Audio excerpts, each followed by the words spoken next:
bienvenue à cette nouvelle émission Innovation et Cross Média, le rendez-vous mensuel des acteurs du marketing, du digital et du e-business. Alors je suis ravie de vous retrouver pour cette 33e édition consacrée au commerce du futur ou plus exactement le commerce de demain.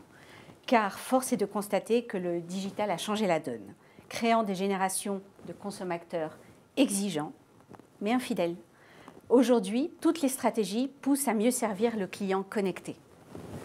Entre l'application mobile qui permet de géolocaliser la liste de courses, la cabine d'essayage intelligente, le miroir interactif qui vous projette dans le vêtement de vos rêves ou des tutoriels version Google Glass, et la liste ne s'arrête pas là, comment distinguer l'utile du gadget? Jusqu'où ira la frénétique révolution du commerce? Est-ce que le client en ressortira gagnant?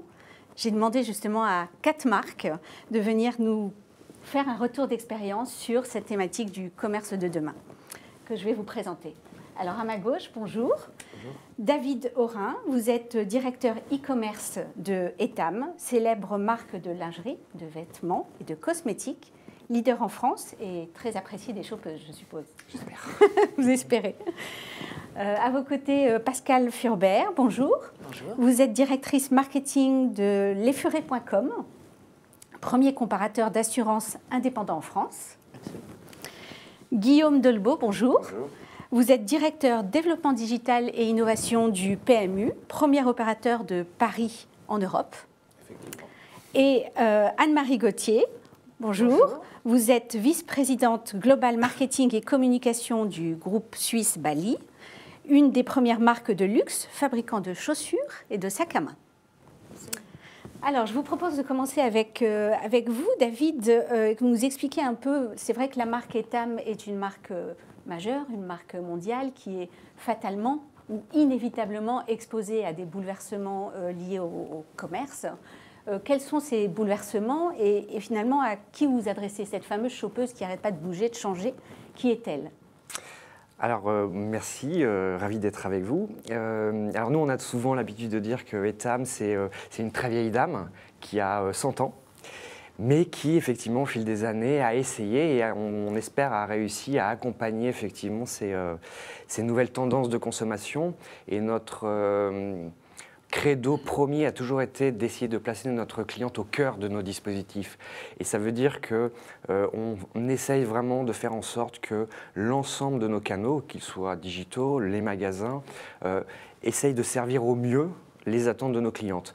Et ces bouleversements, en fait, ils sont effectivement dictés par l'arrivée de nouvelles technologies. Alors bien sûr, quand je dis ça, on pense surtout au mobile qui a révolutionné la façon dont on consomme aujourd'hui.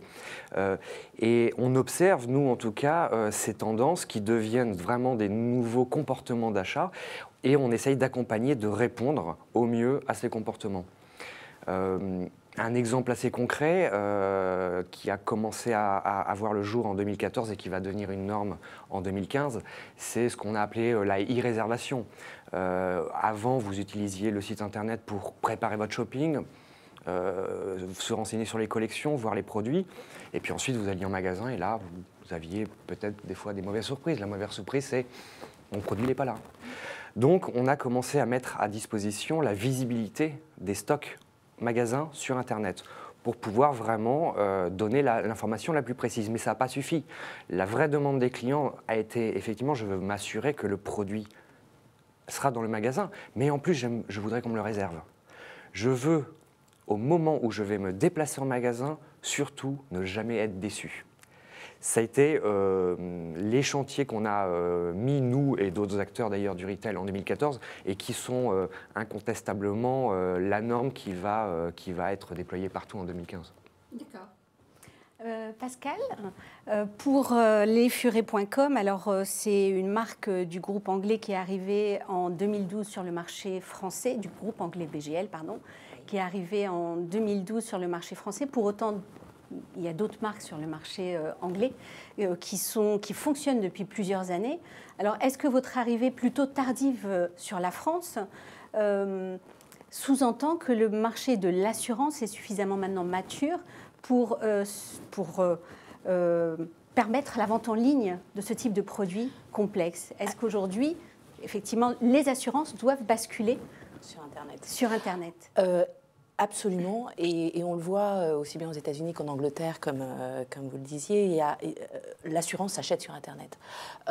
Pour autant, les Français sont en train de basculer, en train de changer leurs usages, de plus en plus connectés, de plus en plus engagés, écoutant les recommandations de ceux qui l'ont fait, de plus en plus actifs, voulant reprendre le contrôle, étant réellement consommateurs, inévitablement sur des produits plus compliqués comme la banque et l'assurance, le consommateur devient prêt à...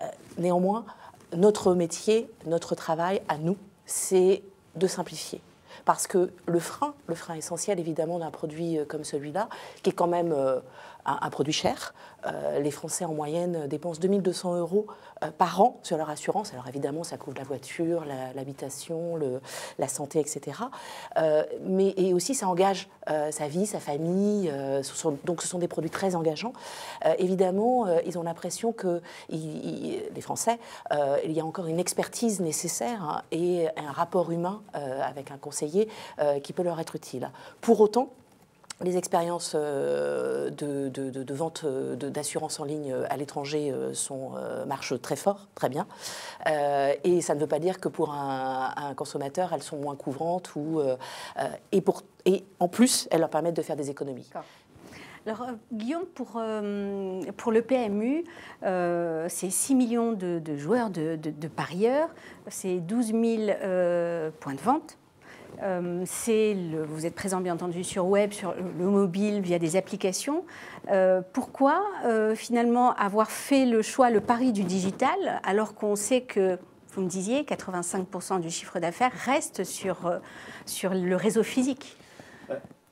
Comme vous le dites, essentiellement, l'activité du PMU, et historiquement, c'est les points de vente. Au début des années 2000, en fait, on a décidé de se lancer dans ce qu'on appelait plutôt de l'Internet que le digital, hein, parce qu'on était en pleine sortie de bulle Internet et toutes les technologies n'existaient pas encore. Et on s'est dit, voilà, il faut qu'on arrive à trouver des nouveaux moyens pour aller chercher des nouveaux clients. Et donc, on a commencé dès 2003 à s'implanter sur le online via un site web. Puis tout de suite, alors en première mondiale, on a fait la prise de pari avec de la télévision interactive. Donc on pouvait parier pendant que vous regardiez les courses sur notre chaîne de télé Equidia, avec votre télécommande depuis votre salon, eh bien vous pouviez parier sur les courses. Ce qui a eu un fort engouement pour nos turfistes. Et puis au fil de l'eau, eh bien, on a utilisé les technologies arrivant. En 2006, on se lance dans la prise de paris sur mobile, que personne, je dirais, ou peu de gens, en tout cas, que ce soit dans l'entreprise ou même au niveau des parieurs, ne pensaient voir un vrai engouement. Et puis finalement, aujourd'hui, ça devient le canal prioritaire pour le PMU. Et puis voilà, on avait besoin à la fois de renouveler et d'anticiper un renouvellement de génération, je dirais, de nos clients. On avait besoin aussi de moderniser fortement notre marque, parce qu'on avait plutôt une image vieillissante de notre emblème et de notre logo. Et puis voilà, on a suivi, je dirais, le mouvement en faisant quelquefois en saisissant des opportunités fortes d'innovation pour arriver à produire et à délivrer des services à nos clients. Je pense qu'on en parlera après, mais dans le parcours client, qui aujourd'hui, l'usage de ces technologies est quand même très important et il y a un gros travail à faire pour bien mixer la techno avec ce parcours-là. Alors Anne-Marie, pour la maison Bali, vous êtes arrivée en 2014 pour redonner un coup de jeune ou un peu repositionner un peu cette prestigieuse maison qui est encore plus âgée que la maison Etam. Je ne sais pas si vous voulez donner son âge. Absolument, on assume totalement notre âge. On a 150... on est né en 1851, donc voilà, 164 ans maintenant. Alors justement, pour la maison Bali, quels sont les enjeux, quelles sont les nouvelles facettes du commerce auxquelles vous devez vous affronter, entre guillemets? Alors on a d'abord un enjeu de marque, parce que c'est une marque... alors, on peut parler de vieille dame ou de vieil homme, mais en tout cas, c'est une marque formidable Et on est en mode start-up. Donc aujourd'hui, dans l'entreprise, parce que c'est une nouvelle équipe, on dit qu'on est une start-up avec un héritage de plus de 163 ans, maintenant 164 ans. Et start-up parce qu'on est sur un plateau, tous en communication, et la rapidité va être absolument clé pour repositionner cette marque. On veut faire ce qu'on appelle un turnaround, donc, comme Burberry l'a fait. On est exactement dans cette même logique. On se donne 5 ans, 6 ans pour turnaround la marque. Et on a la chance d'avoir un héritage. Et pour une marque de luxe, c'est absolument fondamental. Et at the end of the day, ce que les consommateurs aiment bien, c'est un savoir-faire, c'est une qualité. On a la chance d'être né en Suisse, le pays de la qualité, de la précision et du craftsmanship. Et donc maintenant, il faut simplement apporter une actualité sur notre marque, une modernité, et c'est ce qu'on est en train de faire avec notre nouveau designer Pablo Coppola.